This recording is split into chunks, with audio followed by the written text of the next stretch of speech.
आजिर Odia class रे समस्त को स्वागत। आजिर विषयवस्तु रही बासीमड़ा गल्प, लेखक सुरेन्द्र महांती। पूर्व क्लास रे आमे आलोचना करथिले लेखक सुरेन्द्र महांती को आत्मजीवनी विषय रे। तो ये भिडियो रे आमे केवल आलोचना करिबा बासीमड़ा गल्पर विषयवस्तु उपरे। तो देखिबा बासीमड़ा गल्पर विषयवस्तु कौन रही। गल्प बासीमड़ा, लेखक सुरेन्द्र महांती। बासीमड़ार अर्थ आम प्रथम बुझी नेबा। बासी कहले होची अधिक दिन रही जाइथिबा वस्तु बा गोटे दिन अधिका रही जाइथिबा वस्तु बा पची सढ़ी जाइथिबा वस्तु को मध्य बासी बोली कहुचे। एवं मड़ार अर्थ होची शव बा मृत व्यक्तिर शरीर बा ताको इंग्राजी रे डेथ बॉडी बोली मध्य कहुचे। तो उभय शब्दर मिश्रण होची बासी मड़ा, अर्थात गोटे दिन अधिक रही जाइथिबा मृत व्यक्तिर शरीर बा शव। तो यथार्थरे यही गल्परे बासीमड़ार अर्थ होची गोटे दिन अधिक रही जाइथिबा मृत शव। यही बासीमड़ा गल्पटी लेखक सुरेन्द्र महांतींकर सबुज पत्र और धूसर गलाप गल्प संकलन आसीची। यार रचना समय होची 1957 मसीहा बोले एठार उल्लेख करा जाइछि। एही बासीमड़ा गल्पटी लेखक सुरेन्द्र महांतींकर 147 गल्प मध्यरु 50तम गल्प। यही बासीमड़ा क्षुद्र गल्पटी रे लेखक उल्लेख करिसंती जे निधि कानगोई नामक जने व्यक्तिर मृत्यु को केंद्र करी संपूर्ण गल्पटी रचना करा जाइछि। बासीमड़ा गल्पटी आलोचना करने पूर्व प्रथमे आम देखिनेबा बासीमड़ा गल्परे थिबा मुख्य चरित्र गुड़िक विषय रे। प्रथम चरित्र होछि निधि कानगोई। निधि कानगोई होउछंती बासीमड़ा गल्पर मुख्य चरित्र। एवं 2 नंबर चरित्रटी होउछि ब्रजबंधु, जे कि निधि कानगोईर बापा। तृतीय चरित्रटी होउछि बैदा, निधि कानगोईर पुओ। एवं चतुर्थ चरित्रटी होउछि शंकर गरड, से होउछि मेडिकल रो कर्मचारी। वर्तमान आम आलोचना करिबा बासीमड़ा गल्पर मुख्य विषय वस्तु उपरे। गल्पटीर आरंभ होइछि मेडिकल वार्ड बारंडार गोटे दुर्गंध सन्तसंतिया अंधार कणरू। खंडे छिंडा कंबल रे निधि कानगोईर शव बा मड़ाटी गुड़ा होई थुआ जाइछि और कुहा जाइछि सकाळु मड़ा न उठिले मेहेंतर उठेई नेब बोली। एवं एहा हेउछि डाक्तरखानार नियम। आमर प्रथा परंपरा अनुसार कौनसी शव को बा मड़ा को बेसी समय पकाई रखा जाए नहीं एवं संध्या हेबा आगरू शव सत्कार यथासंभव कर दिया जाए। मृत्यु हो जाइथिबा निधि कानगोईर पिता हेउछंती ब्रजबंधु। से जने वृद्ध लोक। निधि कानगोईंकर घर हरिपुर गाँव रे, जार दूरता हॉस्पिटल ठारू पाखापाखि 12 माइल बाट। सेई हरिपुर गाँ को जीवापाई शेष बसटी होची संध्या 5टारे। बस स्टैंड पुणी 2 माइल चलवाक हुए हरिपुर गाँ को जीवापाई। निधि कानगोईंकर शव सत्कार पाई मेडिकल रू जड़े लोक हरिपुर गाँ को जाइछि। निधि कानगोईंकर मड़ा ठारू अल्प दूर रे कला कुकुर 2टा दांत और जीभ देखाई परस्पर को चाहि रहिथिले। निधि कानगोईंक शव पाखरे तांको पिता ब्रजबंधु बसिथिले। से कुकुर 2टींकर उद्देश्य बुझीपारी कुकुर 2टी को घौड़िया बा सेठारु तड़ी देवाई चेष्टा करिसंती। सेदिनर सेई सकाकूल परिवेश रे ब्रजबंधु देखिछंती जे ड्यूटी रूम रे नर्स रो खिलिखिली हस शुभुछि। तरुण युवक युवती नर्स एवं डाक्टर सेमाने तांकर प्रेम भावना नहीं खिलिखिली हस हसुछंती। एवं अन्यपटे आकाश रे मेघुआ पाग अछि। अनंत मेडिकल रू गाँ को जाइछि जाति भाई माननकु डाकी आनिबा पाई। से सकाळो कणिया बजार बस स्टैंड रे पहुंची हरिपुर गाँ को जीवो ओ गाँ रे एकथा चहल पड़ी जीवो जे निधि भाई छाड़ी चली गले। लोके कहिबे सुनिलणी काली बड़ मेडिकल रे निधि चली गले। अनंत आसीछि मड़ा भाई माननकु डाकिबा पाई। एई कथाटी सारा हरिपुर गाँ रे सबुआडे खेली जीवो। गाँ रे गोटे कथा चहल पड़ी जीवो जे निधि कानगोई चलीगले। एठारे मृत व्यक्ति निधि कानगोई कौन से विश्वविख्यात लोक नुहंती।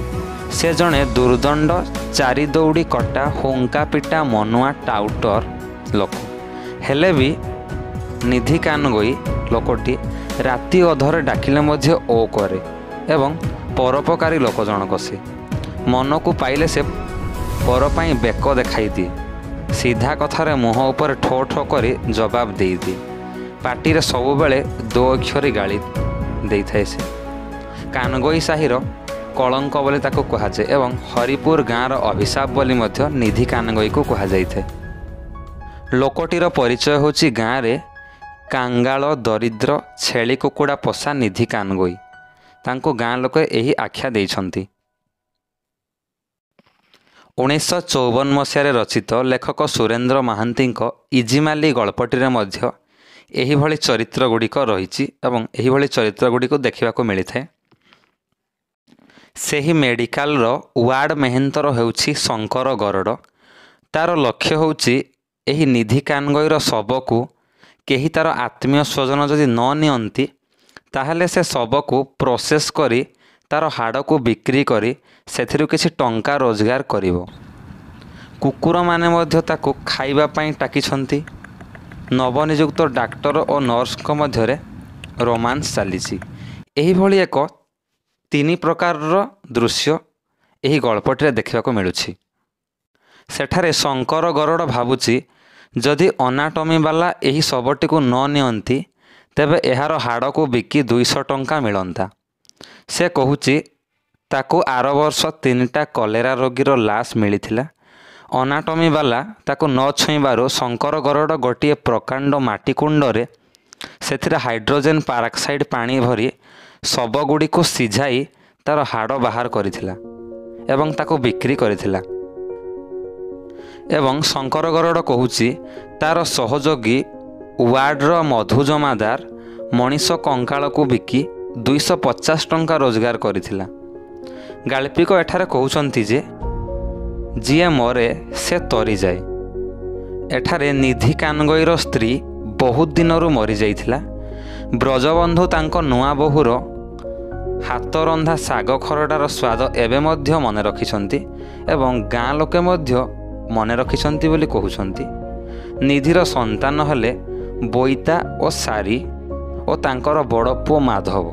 तांकर बड़ पुओ माधव बाहरे चाकरी करुछि एवं ब्रजबंधु बाबू सेठारे मने पकाउछंती जे वकील रामेश्वर बाबूंकर स्त्रींकर शव सत्कार बेले ब्रजबंधु बाबू तांको बहुत सहयोग करथिले। शंकर गरड़ और मधु गच्छई तो थिले मेडिकल रात्रिकालीन कर्मचारी। परिशेष कर्मचारी माने कहउछंती 5 टंका जदि आमको देव ताहले आमे शवटी को जगिबू। यह शुणी ब्रजबंधु मेडिकल कर्मचारी मानक अनुरोध करिसेंती 3 टंकार शव जगिबा पाई। परिशेष से माने राजी हो जाइछंती एवं 3 टंका देई ब्रजबंधु बाबू सेठारु चली जाइछंती एवं मेडिकल कर्मचारी माने लास्ट को जगिछंती एवं ब्रजबंधुंक ठारू मेडिकल कर्मचारी माने आगतुरा 1 टंका मध्य नेइछंती। परिशेष अनेक भावना मध्यरे ब्रजबंधु बाबू राति सारा लास्ट को जगिछंती एवं परिशेष सकाळ होईछि। सकाळु गाँव अनेक लोक एवं जाति भाई माने शव सत्कार पाई मेडिकल को आसीछंती। चषा साहिरु नट और गोविंद आसीछंती। तांकर नाबालक पुओ बरदा मध्य आसीछि किंतु बरदा सांगरे टंका आनी नाही। अति कम रे शव सत्कार पाई तो 20 टंका लागिबो। फल पैसा देवाई केही राजी नथिबारु मड़ा भाई मानक मध्यरे तुमुल जुक्तितर्क लागिछि। चक्रधरंकर बापा मला बेलकु तांको देहरे पोको होई जाइतिले किंतु तांको महांती वंशर केही मध्य जाई नथिले। एही निधि भाई जाइथिबारु ही तांको शव सत्कार होई पारिथला बोली जणे मने पकाई दैछि। सेपटे निधि कानगोईर बेवारिश लाश को वार्डर डॉक्टर कुकुर मानक दाउरु रक्षा करिया पई मेडिकल भीतर को नहीं जाइथिले। बेसी समय रही जाइथिबारु निधि कानगोईर शवटी पची सढ़ी जाइछि और सेथिरु दुर्गंध बाहरुछि। फल हरिपुर गाँव लोक माने नाकरे कपड़ा देदेले एवं जाति लोक माने मोड़ा छुईबे नहीं बोली मध्य कहीदेले। कारण मेहेंतर छुई देलानी छुईले प्रायश्चित करने को पड़ो। इतिमध्य निधि कानगईर पुओ बोईता निर्बोध भाव सबुआड़े चाहूँगी एवं पाटिरे एक बीड़ी टाणुछि। शवटी को कहीं न छुईबार देखि शंकर गरड़ कहीदेला, तमें जदि मड़ा छुईब नहीं ताहले आमको छाड़ी दियो, आमे मड़ा उठाइबो, किंतु जन को 5 टंका लेखाएं देव बाबू बोली शंकर गरड़ कहिला। यह शुणी ब्रजबंधु बाबू कहिले, आमे मोट 5 टंका देबू, तमें सेतिकिरे शव सत्कार करिदियो। नईटा तो ये पाखरे अच्छी, ये 5 टंका नहीं शवटी को सत्कार करिदियो बोली ब्रजबंधु बाबू कहिले। शंकर गरड़ राजी होई शेषरे कहूची, हौ जहा दौछ दियो, नहेले किंतु ए 5 टंकार काम नुहे आज्ञा। परिशेष ब्रजबंधु बाबू 5 टंका दे शंकर गरड़ को कहिले, आमे जाउछु शवटी को टिके अधिक पानी रे भसाई देबो, जेमिति कूଳରେ न लागे। यह देखि ग्रामर जड़े लोक सिंधु कहूची, दे बरदा बापा मुहरे माटी मुठाए देई दे। फल बोईदा मुठाए माटी उठाई शव उपर को पकाई देइछि। सिंधु कहूची, मुहरे माटी देले हेबो, देहरे नुहे, किंतु मडार मुह पाखक जीवापाई बरदा को डर लगुछि ओ पचासढ़ा गंधरे पेटरू भात बाहरी आसिबो बोली से भाबुछि। बोईदा पाखक न जीवारु लोकमाने कहउचंती, बाप होई तते जन्म देइथिला, चांडाल मुठाए माटी मध्य ता मुहरे देलु नहीं। शंकर गरड़ धीरे धीरे बंध तलर मेहेंतर साई को गला। तार उद्देश्य शव को भसाइबा नुहे, शव देहरु कंकाल बाहर करी ताकू बिक्री करिबा। एतिके शेष होईची बासीमड़ा गल्प, लेखक सुरेंद्र महांती।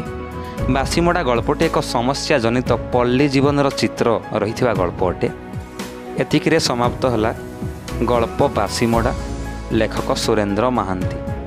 आजिर क्लास पाई बहुत